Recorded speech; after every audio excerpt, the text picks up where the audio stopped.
성령님의 여러분을 사랑하는 줄로 믿습니다.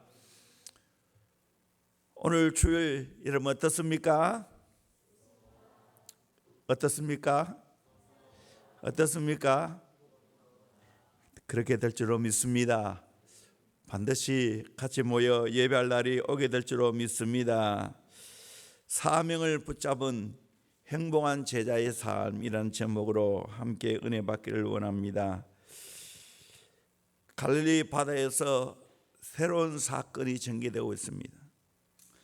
예수님의 수제자 베드로와 7명의 제자들은 사람 낚는 어부의 사명을 잊어버리고 다시 갈릴리 호수에 가서 물고기를 잡으러 갔습니다. 옛 솜씨를 발휘 하여 밤새도록 그물질했지만 물고기 한 마리 낚지 못했습니다. 빈 그물만 계속해서 올렸습니다.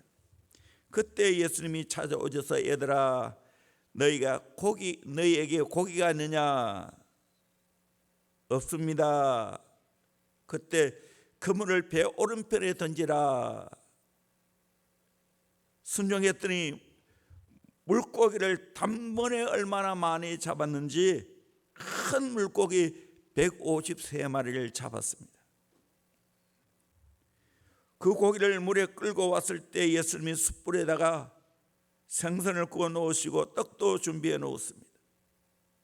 정말 감동적입니다. 밤새도록 그물질한 제자들에게 얼마나 허기가 졌겠습니까?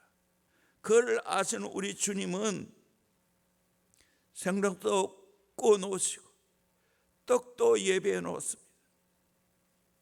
너무나 감동적이죠. 이런 말이 있습니다. 입이 열리면 귀가 열린다고. 사랑이 충족할 때 그 사람의 말이 들린다고. 예수님은 정말 상담의 귀재였습니다. 마음을 여시는 데 탁월하셨습니다.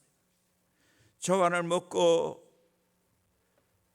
예수님은 베드로에게 3가지 질문을 했습니다.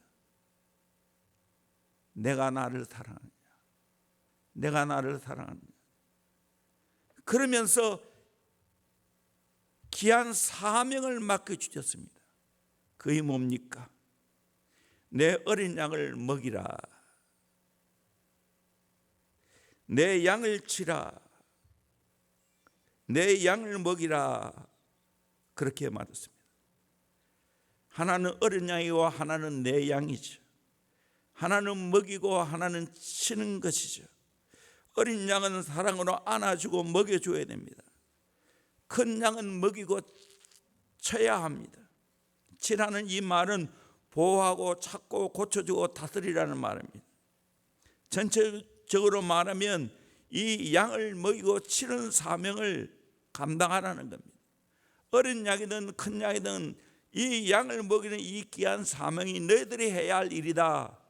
그렇게 말씀하시면서 나를 정말로 사랑하면 양을 먹이고 치라고 말씀하셨습니다. 우리 모두는 다 성경적으로 보면 하늘의 사명을 가지고 이 땅에 태어났습니다. 그 사명이 뭡니까? 성경적으로 보면 양을 먹이고 치는 사명입니다. 가정에서 내 어린 자녀를 잘 먹이고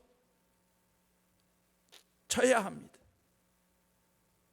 또 교회에서 공동체에서 하나님이 내게 붙여주는 귀한 영혼들을 잘 먹이고 치는 사명을 감당해야 됩니다.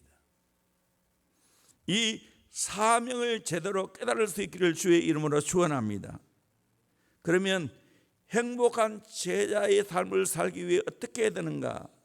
첫째는 사명자로 부르심을 확신해야 됩니다.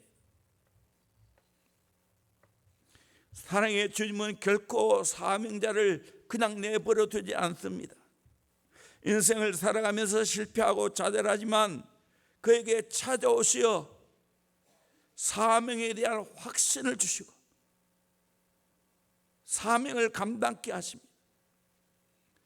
실패한 베드로를 부르시고 처음 갈릴리에서 제자를 부르셨는데 다시 갈릴리에 찾아오시고 제 사명을 주시면서 사람 낚는 어부의 사명, 어린 양을 먹이고 치는 사명을 감당하라고 말씀하였습니다.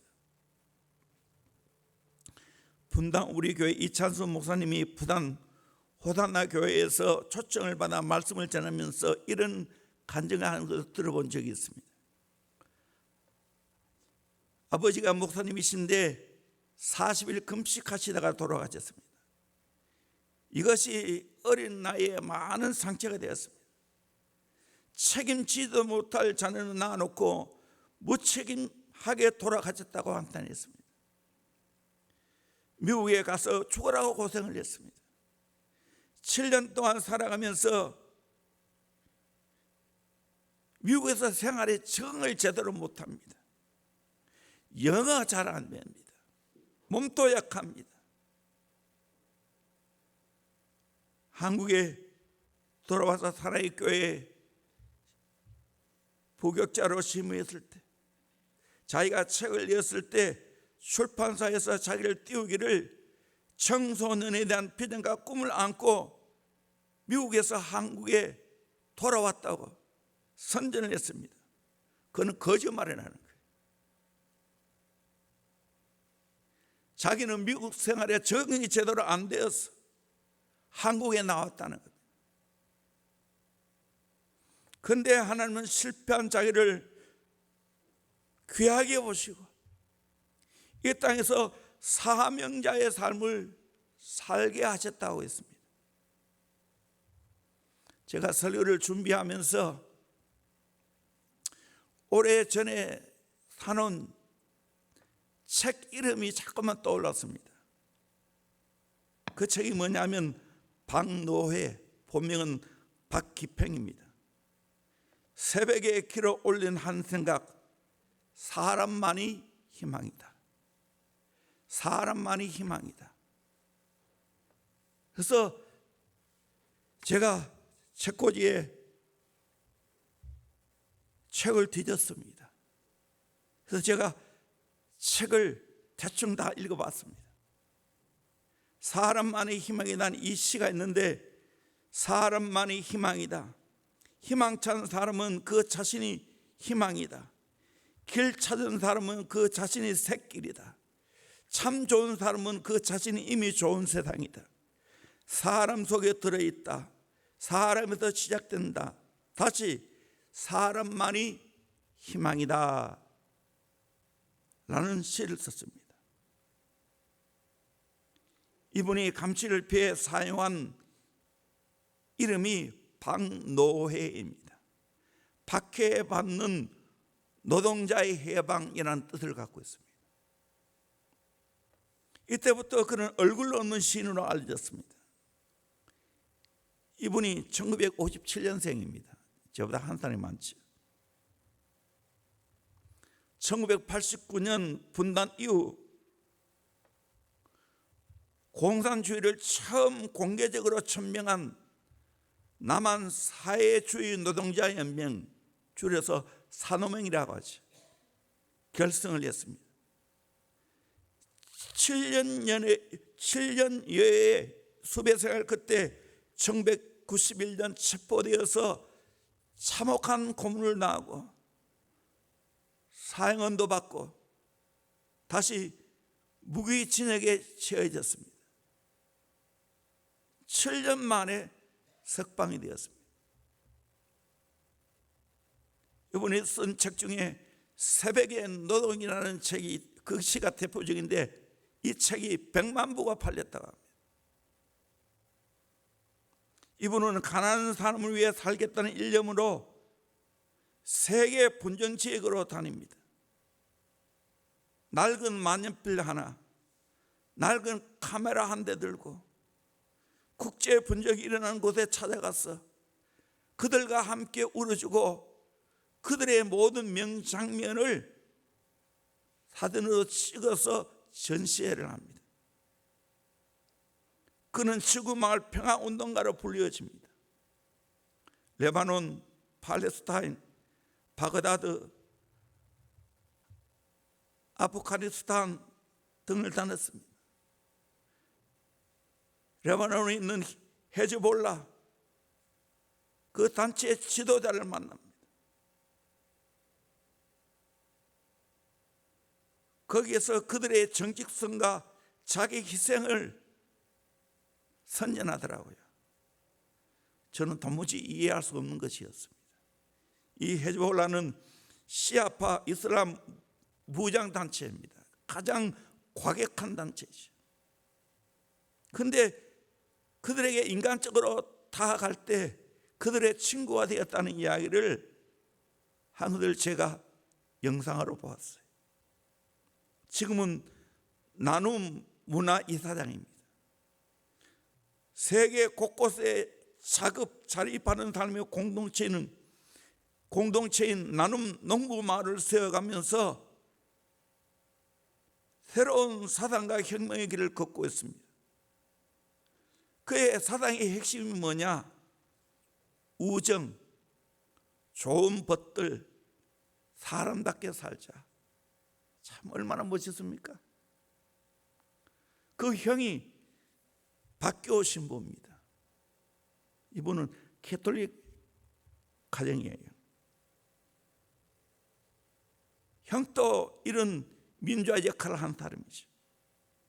지금은 그 형은 충청북도 단양군 가곡면 보발리 산 기슭에 산 위의 마을이라는 가톨릭 공동체를 하고 있습니다. 유기농으로 농사 짓고 자기 재산이 없는, 필요하면 다 쓰는, 그야말로 공산주의를 공동체를 이루어가고 있습니다. 이분들의 부모님도 대단합니다. 어느 날 아버지가 기차를 타고 오면서 나주배를 파는 걸 보고 한 상자를 사서 칼을 꺼내가지고 깎아서 그 기차 안에 있는 사람을 다 돌렸습니다. 그러니까 얼마나 화기애애하게 되는지. 어린 자기를 쓰다마주고 계란도 나눠주고 그렇게 합니다. 그의 어머니도 배우지 못한 사람이었지만 하루는 시험을 잘 치고 왔는데 자랑했을 때 그러게 기쁘냐 하더니만 얼마 후에는 친구들이 너희를 어떻게 생각하겠느냐, 친구들을 배려했느냐. 그때부터 성적에 연연하지 않았다는 거예요. 참 멋있잖아요. 인간적으로는 너무 멋있잖아요.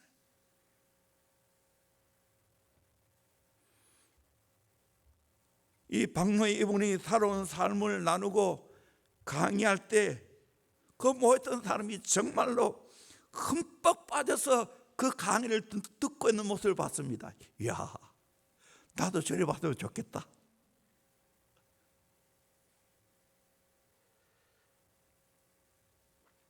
또 한 분을 소개합니다. 신영복 교수입니다. 문재인 대통령이 가장 존경하는 인물이라고 해서 지탄을 엄청 받았죠.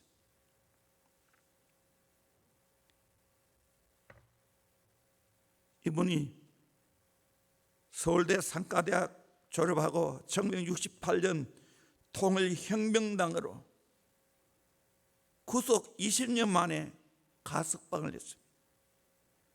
그리고 성공회대학교 강의를 했습니다.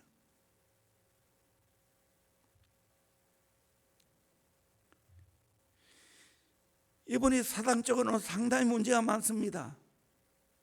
그러나 인간적으로 볼 때는 정말로 많은 삶을 끌 수 있는 매력이 있습니다.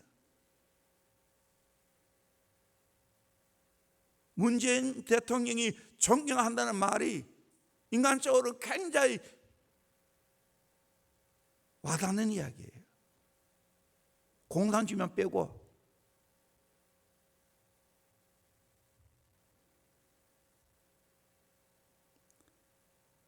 정말 인간미가 넘쳐납니다.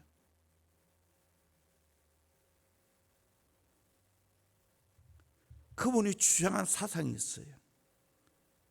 아름다운 동행, 함께 하면 길이 된다. 멋있지 않습니까? 아름다운 동행, 함께 하면 길이 된다. 더불어 숲, 숲은 모든 나무를 포용해서 더불어 숲을 만들어가는 게 이분의 홈페이지가 더불어 숲이에요. 더불어민주당. 또 처음으로 하늘을 만나는 어린 새처럼, 처음으로 땅을 밟는 새닭처럼. 저는 잘 모르지만 처음처럼 하면 뭐가 생각납니까? 소주. 그것도 손혜원 국회의원이 그 이름 지었어요. 출시 5년 만에 18억 병이 팔려나왔다고 합니다. 더불어.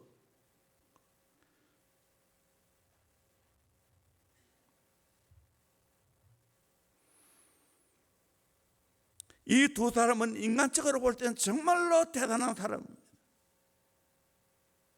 민주화를 이루는 거목들입니다. 독재와 한가한 사람입니다. 독재에 한가한 사람입니다. 이분들에 대해서 무조건 비판만 하면 이들을 지지하는 사람이 엄청나게 욕먹습니다.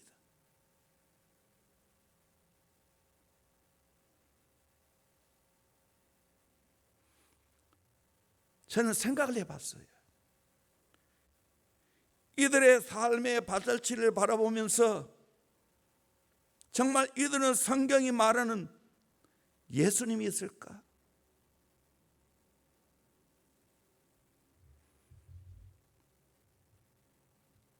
CCC에 들어가서 신영덕 교수는 거기서 사람 가르치고 육사의 교관으로 사람 가르치고 있어요. 진짜 진리를 가르쳤을까? 아무리 생각해도 아니라고 생각이 들어요.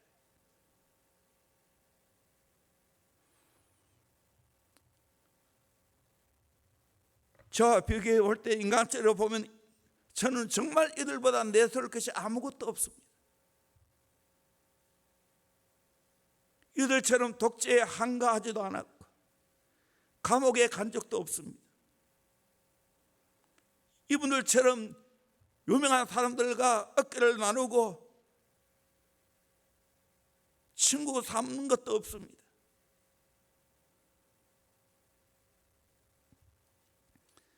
그럼에도 불구하고 확신하는 게 있어요. 나는 예수 만났다는 거, 확실한 증거가 있다는 거. 내 인생에 가장 어려울 때 예수 만났습니다.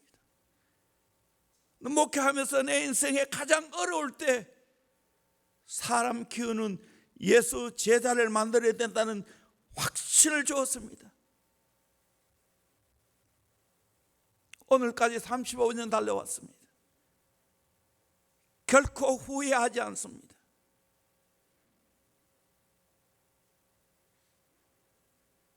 이분들은 정말로 한국의 민주화를 위해서 힘쓴 사람이 분명합니다. 그 시대가 난 여러 가지 사항입니다.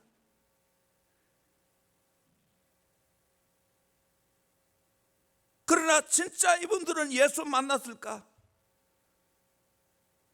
예수의 마음으로 했을까?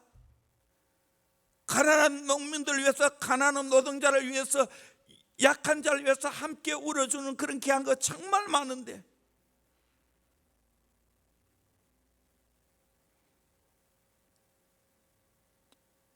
사실 놀랍게도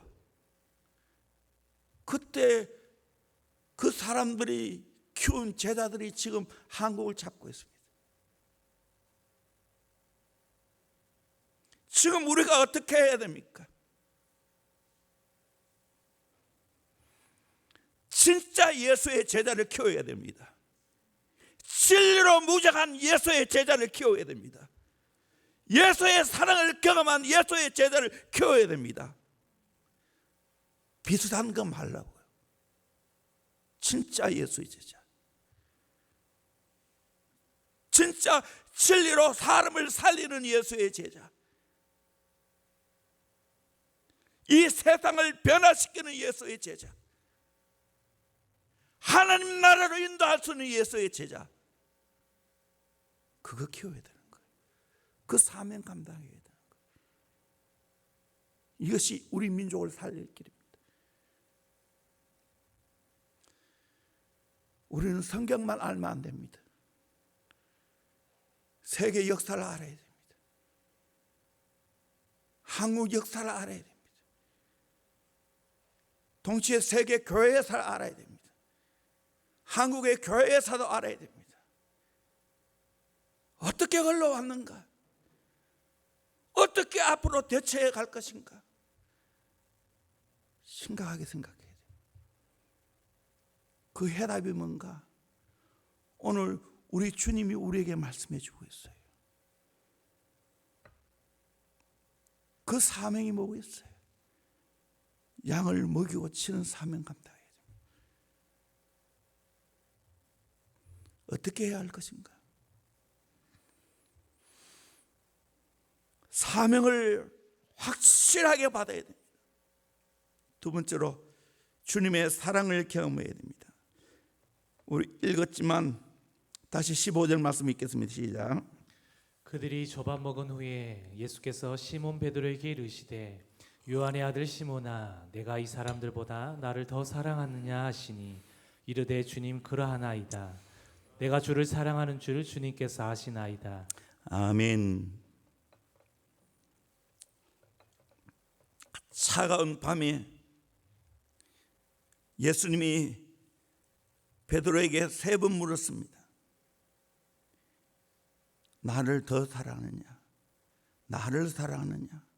나를 사랑하느냐?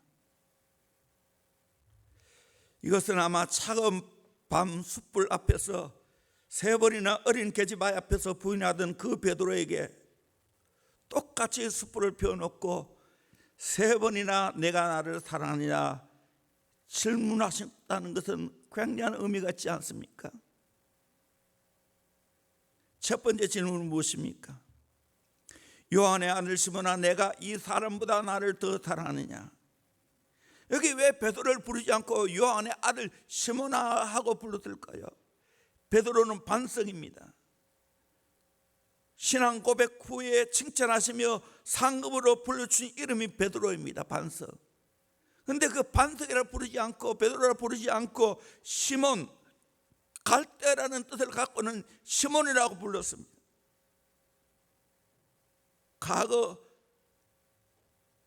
원점으로 되돌아가서 자신을 돌아보라고 아마 시몬아 하고 부른 것 같습니다. 옛날 이름을 시몬을 부를 때 베드로의 마음은 얼마나 뜨끔했겠습니까? 고기 잡으러 나온 지금의 형편은 반석은 고사하고 쫙 돌만도 못한 바람에 흔들리는 갈대와 같은 존재라는 것을 깊이 깨달았습니다. 예수를 믿지 않는 어떤 심리학자가 이 장면을 보고 예수님이야말로 대하의 천재이다 라고 말합니다. 지나온 과거를 따진다고 문제가 해결되는 것이겠습니까? 절대 안 됩니다. 베드로가 실패한 것은 능력 부족도 아니요 용기 부족도 아니라 사랑의 결핍 때문이라는 것을 아시기 때문에 사랑의 동기를 일깨워주기 위해서 물으셨습니다. 또 첫 번째 질문에서 주목할 사실은 비교급으로 물었습니다. 이 사람보다 나를 더 사랑하느냐? 그것도 최고의 사랑인 아가페의 사랑으로 물었습니다. 아마 이렇게 비교급으로 아가페로 물으신 이유는 내가 정말 예수님을 사랑합니다. 어느 누구보다 예수님 더 사랑합니다라고 고백했던 베드로를 상기시켜 주기 위해서 그렇게 물으신 거 아니냐 생각이 듭니다. 그때 베드로는 너무나 항송했어. 주여 그러하이다. 내가 주님 사는 줄 주께서 아시나이다 라고 고백을 합니다. 두 번째 질문합니다. 여기는 다른 사람과 비교하는 것을 그만두고 이제 덜하는 비교급이 빠지고 요한의 아들 시몬아, 내가 나를 사랑하느냐라고 물었습니다. 이 말은 너 자신을 온전히 부정하고 전심으로 헌신하며 사랑하느냐는 질문이었습니다. 베드로는 전과 똑같이 예수님은 아가페로 물었는데 자기는 필리아로 한급 낮은 사랑으로 사랑한다고, 내가 주를 사랑하는 줄 주께서 아시나이다 고백합니다. 세 번째 예수님 또 질문합니다. 한 단계 더 낮춰서 이제는 아가페의 사랑이 아닌 필리아의 사랑으로 내가 나를 사랑하느냐 물으셨습니다. 그때 베드로는 얼른 대답 못하고 주여 모든 것을 아시오면 내가 주를 사랑하는 줄 주께서 아시나이다 라고 고백을 했습니다.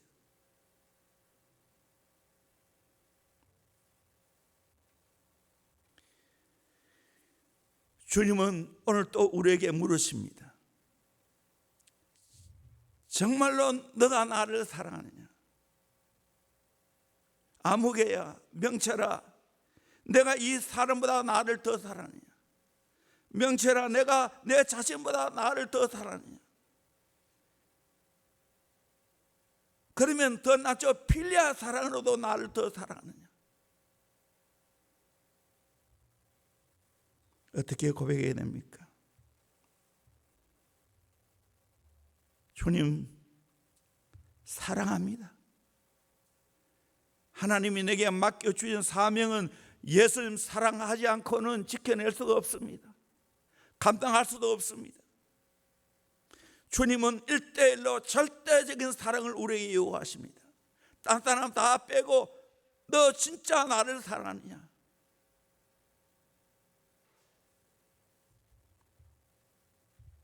이 질문에 바르게 응답할 수 있어야 됩니다.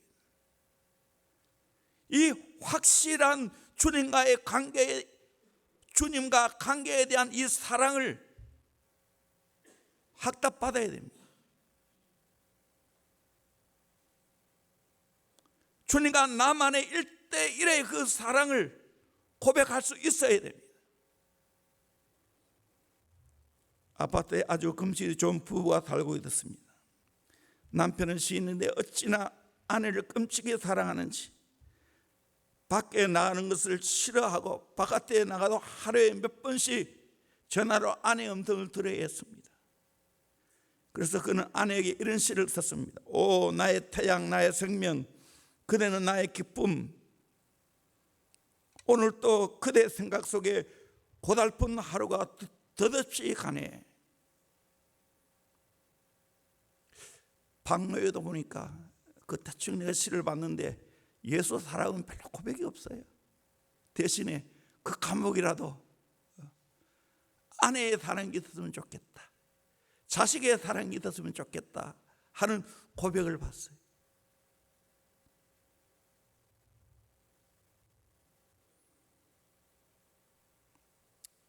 이토록 남편의 사랑을 받으면서 아내가 행복하게 살아갔습니다.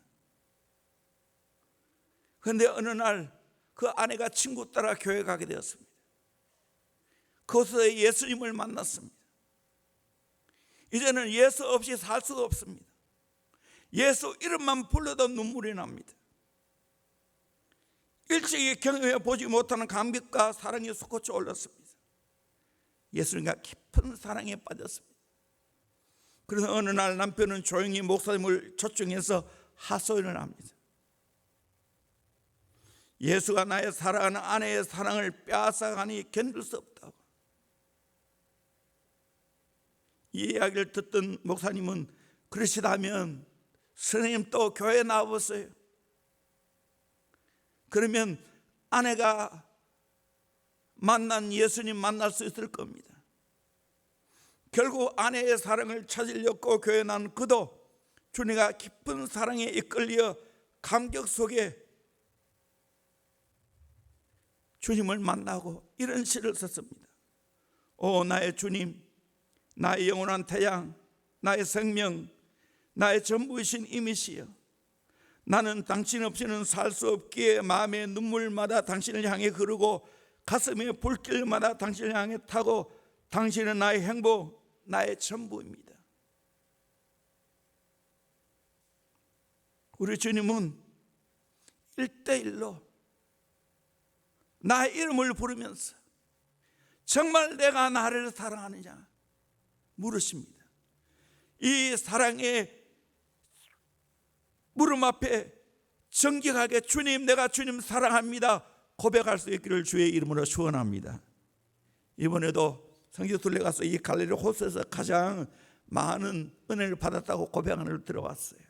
우리 같이 한번 불러봅시다. 갈릴리 호수가에서 주님은 시몬에게 물으십니다.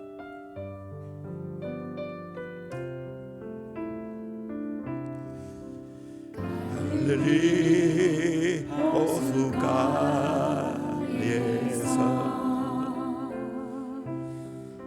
주님은 시몬에게 물으셨네. 사랑하는 시몬아, 넌 날 사랑하느냐? 오 주님, 당신만이 아십니다. 갈릴리 호수가에서 갈릴리 호수가 자기 이름을 부릅니다. 주님은 명절에 물으셨네. 사랑하는 정처럼 넌 날 사랑하느냐? 오 주님, 당신만이 아십니다. 여기까지만 합시다. 오 주님, 당신만을 사랑합니다 등등을 계속 붙일 수 있죠. 정말로 우리 인생 사명자로 살려면 주님이 우리에게 질문하는 이 질문 앞에 정직하게 대답할 수 있어야 됩니다. 주님 사랑합니다. 주님 사랑하는 마음이 있으면 주님이 내게 맡긴 귀한 영혼들 먹을 수 있고 칠 수가 있습니다. 이것이 사명자 인생입니다. 목회자만 이렇게 사는 게 아니에요. 선교사만 이렇게 사는 게 아니에요. 우리 모두가 하나님 앞에서 이 사명을 감당해야 됩니다. 어떻게 해요? 주님 사랑을 깊이 체험하고 주님을 향한 사랑의 고백으로 이 사명 감당하는 겁니다. 세 번째로 주님께 모든 것을 맡겨야 됩니다. 18절 말씀 같이 봅니다. 시작. 내가 진실로 진실로 내게 이르노니 내가 젊어서는 스스로 띠뛰고 원하는 곳으로 다녔거니와 늙어서는 내 팔을 벌리리니 남이 내게 띠띠우고 원하지 아니하는 곳으로 데려가리라. 아멘. 베드로는 젊어서는 스스로 띠뛰고 원하는 곳으로 다녔습니다. 늙어서는 이제는 내 의지가 아닌 남이 나를 데리고 원하지 않은 곳으로 데려갔습니다. 전적으로 주님께 맡긴 인생이었습니다. 우리 인생도 점점 성숙해지면 성숙해질수록 내 의지보다 주님께 모두를 맡기고 주님 인도하는 대로 살아갑니다. 자녀 교육도 마찬가지입니다. 처음에는 내 의지와 내 열정으로 자꾸만 자녀를 키우려고 애를 씁니다. 그래서 자녀와 피나는 전쟁을 벌이죠. 근데 막상 해보면 뜻대로 안 됩니다.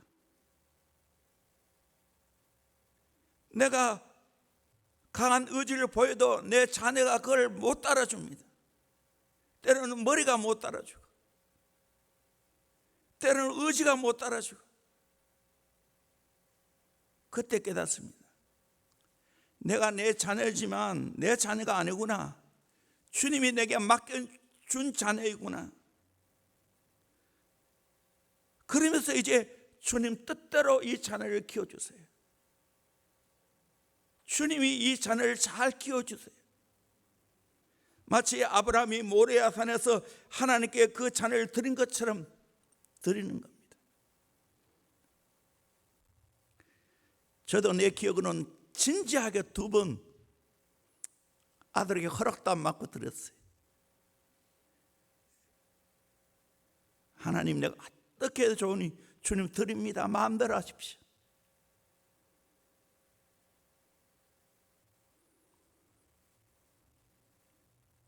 모세의 부모 아므람과 여기벳처럼 내 자식을 갈대 상자에 담아 띄어보내야 됩니다. 내가 키우는 것보다 내 주님께 내 모든 자녀를 맡기면 주님이 더 잘 키워주실 줄로 믿습니다. 갈대 상자에 담아 띄어보내지 않았다면 어떻게 모세가 됐겠어요? 어떻게 자기 백성을 인도하고 세계를 살리는 지도자가 될 수 있겠어요? 주님께 맡기니까 하나님이 더 모세를 연단시켜서 잘 키워주셨어요. 지금까지 오랫동안 목회하면서 이걸 많이 경험합니다. 처음에는 내 의욕이 너무 많았어요. 내 열정이 앞섰어. 성도들이 말씀대로 살지 않고 자기 고집대로 사는 걸 보면 분노하고 화를 내어냈습니다. 그러면서 시행착오를 많이 겪었어요. 목회도 이제 철이 들어서 자꾸만 주님께 맡기려고 합니다. 내가 어떻게 하겠어요? 과거 때문에 지금 상하게 되면 참 안달이 많이 날 거예요. 정말 각자 가정에다 신앙생활을 잘할까? 어떻게 될까? 이래저래 전화도 해보고 그랬을 거예요. 물론 돌아와야 되겠지만 주님께 믿음으로 근본적으로 맡깁니다. 영어사할 때도 마찬가지입니다. 양중하고 또 제자 훈련을 하면서 처음에는 제 의욕과 제 열정이 얼마나 강했는지, 제자 훈련하면서 훈련생이 5명인가 6명 되는데 한가도 제대로 못 나가고 열정적으로 그렇게 살면 안 된다. 그렇게 하다가 끝내버렸어요.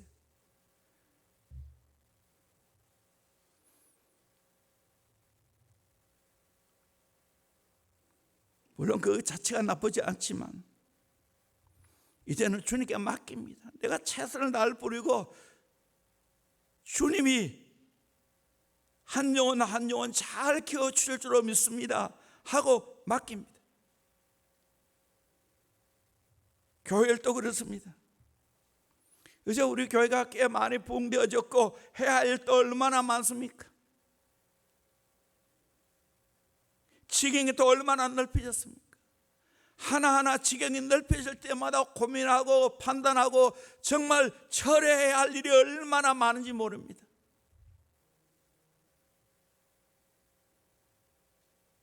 그러나 주님께 맡기면 그냥 내 해야 할 일을 오늘 하루 하면 주님이 하나하나 해 나가시는 것을 너무나 많이 경험합니다.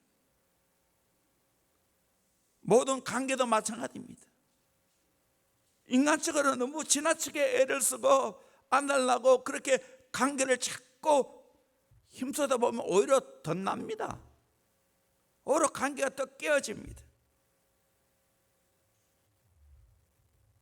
주님께 맡기는 겁니다. 결국에 우리의 사명은 내가 하는 것이 아니고 주님이 하실 줄로 믿습니다. 주님께 맡겨야 될 줄로 믿습니다. 하나님이 내게 주신 모든 사명 내가 걸머쥐고 가면 안 됩니다. 주님께 맡겨야 됩니다. 내 앞길도 마찬가지입니다. 주님께 맡겨야 됩니다. 특별히 농사 짓는 사람들, 내가 씨앗은 뿌렸지만 앞으로 잘 자라고 열매를 거두기까지는 어떤 변수가 일어날지 모릅니다. 가을에 많은 열매를 거둘 수 있지만 변수가 생겨서 하나도 거두지 못할 때가 있습니다.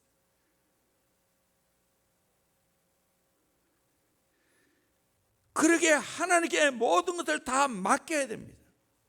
여러분, 우리의 모든 하나님의 주신 일들 사명 하나님께 맡기는 훈련을 잘할 수 있기를 주의 이름으로 축원합니다. 내 자녀도, 내 영혼 사역도, 하나님이 내게 맡겨진 모든 일도 맡겨야 됩니다. 네 번째로 목숨 걸고 주님을 따라야 됩니다. 19절 말씀 같이 봅니다. 시작. 이 말씀을 하심은 베드로가 어떠한 죽음으로 하나님께 영광을 돌릴 것을 가리키심이로라. 이 말씀을 하시고 베드로에게 이르시되 나를 따르라 하시니. 어떠한 죽음으로 하나님께 영광 돌릴 것을 가리키심이로라. 베드로에 대해 나를 따르라. 목숨 걸고 나를 따르라는 거예요. 이 제자예요. 주님이 맡겨주신 사명은 내 인생 거는 거예요. 그리고 주님 따라가는 겁니다. 전설에 의하면 베드로는 내려 황제 밖에 때 교우들의 강권으로 로마 7 언덕을 넘어 로마 성을 몰래 빠져나오는데 예수님께서 십자가를 짊어지시고 그 앞에 나타났습니다. 그때 유명한 질문하지 않습니까? 크바디스 도미네, 주여 어디로 가십니까? 그때 예수님은 내가 버리고 간 십자가를 내가 지고 다시 십자가에 달리기 위해 로마 성으로 간다고. 그때 베드로는 주여 내가 가겠나이다 하고는 로마에 다시 들어갔습니다. 거기서 십자가에 순교했습니다. 자기는 이제 예수님처럼 똑바로 십자가에 못 박혀 죽는 게 아니고 거꾸로 못 박혀 죽어야 되겠다. 거꾸로 못을 박히면 어떻게 되겠습니까? 그 피가 입으로, 코로, 눈으로 들어가지 않겠습니까? 하나님이 내게 맡겨주신 사명, 생명 걸고 사명 감당합니다. 그리고 주님을 따라갑니다. 옛날 우리 신앙의 선조들은 이런 일사각오의 정신으로 주님을 따라갔습니다. 일제시대 때 내 주는 강한 성이여 그 찬송을 못 불렀어요.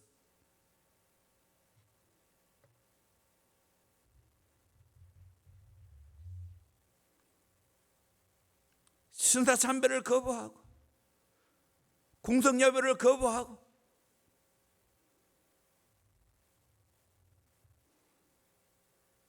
그러면서 신앙을 지켜냈어요. 6.25 사면 때도 그 어려운 중에도 예배만은 드렸습니다.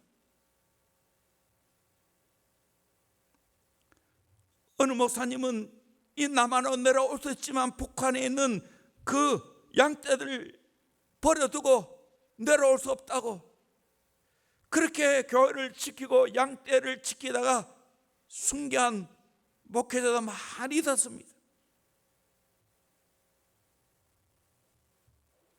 하나님이 우리에게 맡겨준 이 귀한 사명, 영혼을 제대로 키우는 이 귀한 사명, 예수의 제자를 제대로 키우는 이 귀한 사명, 목숨 걸고 감당하기를 주의 이름으로 축원합니다. 바울은 그렇게 사셨어요. 고린도후서 12장 14절 15절 말씀 같이 봅니다. 시작. 보라 내가 이제 세 번째 너희에게 가기를 준비하였으나 너희에게 폐를 끼치지 아니하리라. 내가 구하는 것은 너희의 재물이 아니요 오직 너희니라. 어린아이가 부모를 위하여 재물을 저축하는 것이 아니요 부모가 어린이를 위하여 하느니라. 내가 너희 영혼을 위하여 크게 기뻐함으로 재물을 사용하고 또 내 자신까지도 내어주리니 너희를 더욱 사랑할수록 나는 사랑을 덜 받겠느냐. 정말 영혼을 사랑함으로 재물과 자신까지도 내어주겠다고, 또 교회를 위해서 어떻게 희생하고 헌신했습니까? 고린도후서 11장 28절 말씀 같이 봅니다. 이 외의 일은 고사하고 아직도 날마다 내 속에 눌리는 일이 있으니 곧 모든 교회를 위하여 염려하는 것이라. 누가 약하면 내가 약하지 아니하며 누가 실족하게 되면 내가 애타지 아니하더냐. 내가 부득불 자랑할진대 내가 약한 것을 자랑하리라. 함께 영혼을 끌어안고 사는 삶이시여. 모든 교회를 위해서 염려하고 어느 영혼이 약하면 내가 함께 약한 마음으로 돌보고 실족하면 내가 애타하는 마음으로 그를 돌봤습니다. 그래서 약한 것들을 자랑한다고 했습니다. 데살로니가서 2장 8절 말씀 같이 봅니다. 우리가 이같이 너희를 사모하여 하나님의 복음뿐 아니라 우리의 목숨까지도 너희에게 주기를 기뻐함은 너희가 우리의 사랑하는 자 됨이라. 목숨까지도 주기를 기뻐한다고. 왜? 그 영혼을 사랑하기 때문에. 우리는 베드로처럼 사명자로 부름을 받았다는 거 알고 이 사명 위하여 재물뿐만 아니라 내 목숨까지 내어놓고 사명을 감당해야 될 줄로 믿습니다. 사명선이라는 유명한 봉송 있지 않습니까? 우리 한번 불러봅시다. 제가 좀 가지만 난 죽어도.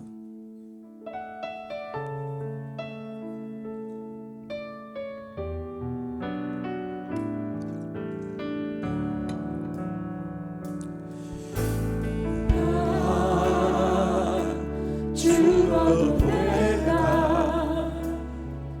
가야 할 배를 탄다. 두려움 내 앞에 서서 해낼 수 없다 하지만 나의 사명 흔들림 없다. 난 실패한 나에게도 충성 듣고 간다. 이길 수 없는 저라 나를 기다린다 해도 나의 노를 저리 힘써 나의 화를 전하리. 나의 힘을 여기다 모르소니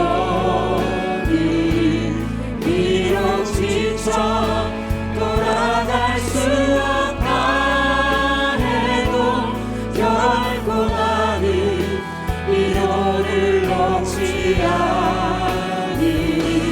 깊은 바다 두려워 안고 나가는 거친 바다 싸워서 뚫고 나가리. 나의 항해 여기서 끝난다 해도 결코 나는 방향을 틀지 않으리.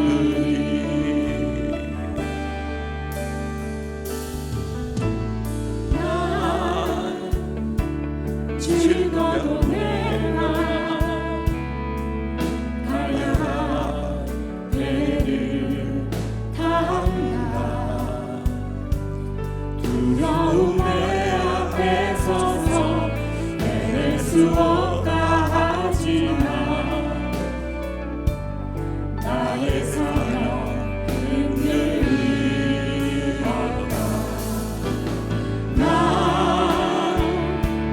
실패한 나에게도 충성 듣고 간다.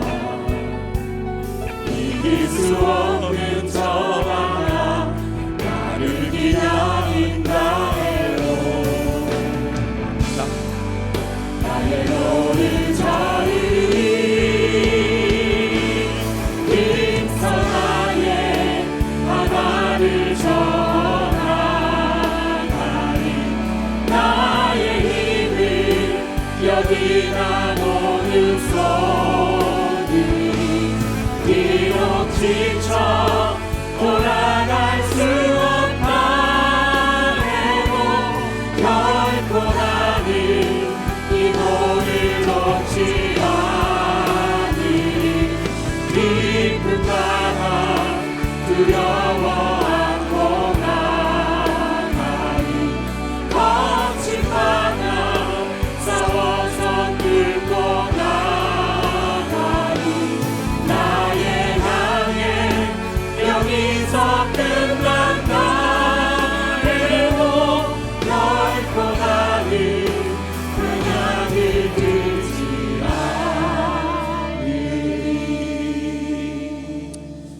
아멘. 저와 여러분 사명선에 올라탄 사람입니다. 한 운명체입니다. 뒤돌아설 수 없어요. 앞을 향해 가야 합니다.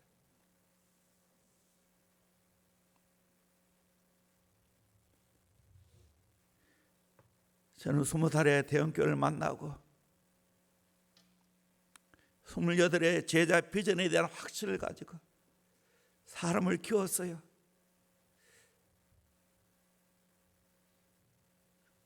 그때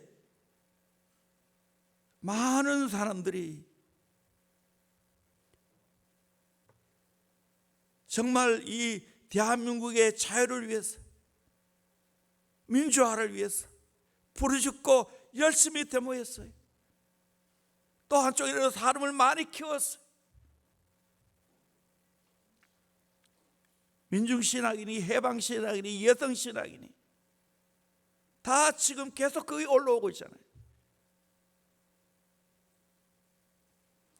이때 우리가 어떻게 해야 됩니까?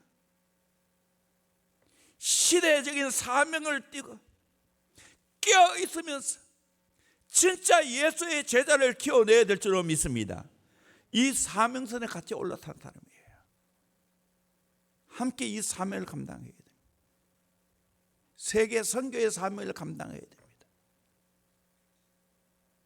약자를 돌봐야지. 다음 세대 키워야 되지.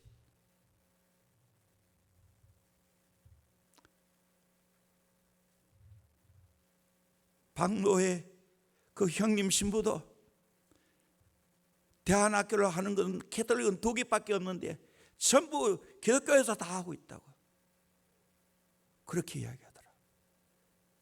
그리고 직접 공동체를 하잖아요. 우리는 예수 안에서 공동체를 만들어 가야 됩니다. 예수 안에서 다음 세대를 키워내야 될 줄로 믿습니다. 누가 더 잘 키워내야 될 전쟁이에요.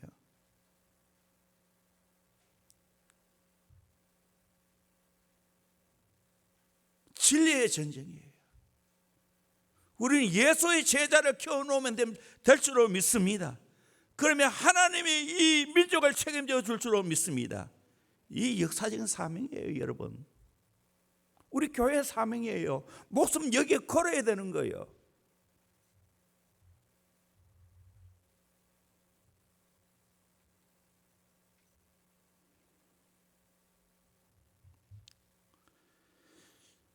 저는 봅니다. 그분들이 나름 민주화를 하고 여러 가지 모든 사람들 많이 했지만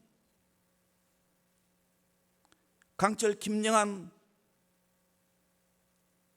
주사파의 대부지요. 근데 지금 연세가 들어서 이제 뭐 다시 그걸 다 떨고 돌아왔다고 이야기하는데, 그러면서 이렇게 말씀하는 걸 보면서 복음이 없어요. 예수가 없어요. 몰라. 많은 사람이 거기에 빠졌잖아요. 우리가 해야 할 일은 뭡니까? 진짜 복음으로 무장하는 거예요. 예수의 사랑으로 무장하는 거예요. 사람을 살려놓아야 되는 거예요. 생명을 살려놔야 되는 거예요.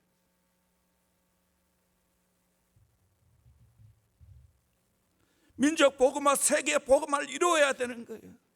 그걸 하는 사람이 예수의 제자예요. 어린 양을 먹이고 치는 사명이에요.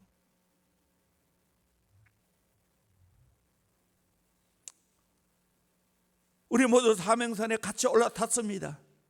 이 사명 제대로 감당하기를 주의 이름으로 소원합니다. 행복한 제자의 마지막 오늘 결론 클라이막스입니다. 이겁니다. 이거 35년 내가 이렇게 살아왔어요. 나는 후회하지 않아요. 나는 그 사람들 얼굴을 열심히 봤어요. 내가 볼 때 내가 더 행복한 얼굴이야. 왜? 진짜를 붙들고 살아왔으니까. 예수 사랑 붙들고 살아왔으니까. 하나님 보시기에 누가 잘 사는가 중요하지.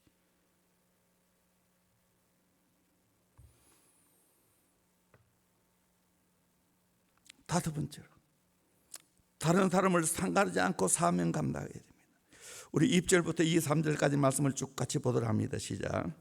베드로가 돌이켜 예수께서 사랑하시는 그 제자가 따르는 것을 보니 그는 만찬석에서 예수의 품에 의지하여 주님을 파는 자가 누구오니까 묻던 자더라. 이에 베드로가 그를 보고 예수께 여짜오되 주님, 이 사람은 어떻게 되겠사옵나이까? 예수께서 이르시되 내가 올 때까지 그를 머물게 하고자 할지라도 내게 무슨 상관이냐? 너는 나를 따르라 하시더라.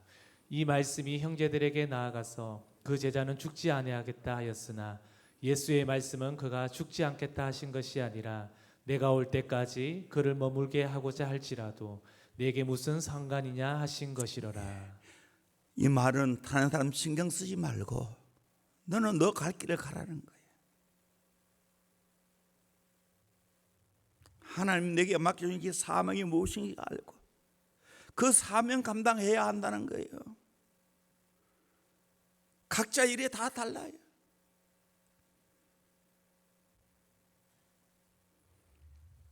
오늘도 이어서 일어나서 말씀을 또 마지막 마무리하고 또 여러 운동을 또 1시간 동안 하면서 또 설교도 듣고 했는데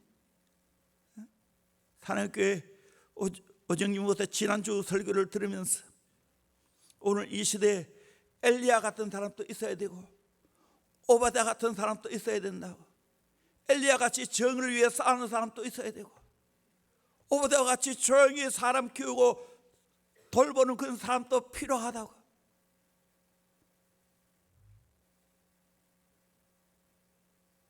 맞아요. 이 어려운 때 정말 우리가 해야 할 일은 각자 하나님이 우리에게 맡겨준 일들을 내주신 은사를 따라 내주신 사명을 따라 최선을 다해서 충성하면 되는 줄로 믿습니다. 그때 하나님의 크고 놀라운 일들이 이루어지게 될 줄로 믿습니다. 그저 묵묵히 오늘 내 할 일을 최선을 다해서 하세요. 하루하루 하세요. 성실하게 내 몸에 배인 대로 하세요. 그렇게 하다 보면 하나님이 나를 통해 일하시고 하나님이 이 민족을 축복하신 역사가 있게 될 줄로 믿습니다. 누구 탓하지 말고 다 예수 믿는다면 함께 협력자가 되고 동력자가 되어서 싸우지 말고 해야 되지 않겠습니까? 이것이 우리 민족이 해야 할 일이고 한국교회가 해야 할 일이고 대원교회가 앞으로 해야 할 사명인 줄을 믿습니다. 사람을 낳고 그 사람을 또 목자에 비유해서 양을 먹이고 치는 이 사명을 목숨 걸고 감당하면서 인재를 키워내야 될 줄로 믿습니다. 사람에게 관심이 있는 게 아니라, 물론 사람에도 관심이 있어야 되지만 더 궁극적으로 하늘을 보는 사람으로 키워야 될 줄로 믿습니다. 하나님을 믿는 사람으로 키워야 되는 거예요. 가난한 자를 돌보고 노동자에게 해방을 주고 그러면서 그 안에는 가진 자에 대한 울분으로 가득 차 있어요. 그거 아니에요. 예수의 사랑으로 가진 자도 품고 가난한 자도 품고 내가 가진 진리는 결코 양보할 수 없지만 대한민국의 모든 사람을 품어낼 수 있는 그런 하나님의 사람이 되어야 될 줄로 믿습니다. 이 귀한 사명을 저와 여러분들이 잘 감당하기를 주의 이름으로 축원합니다. 찬양합니다. 주님이 홀로 가신 그 길.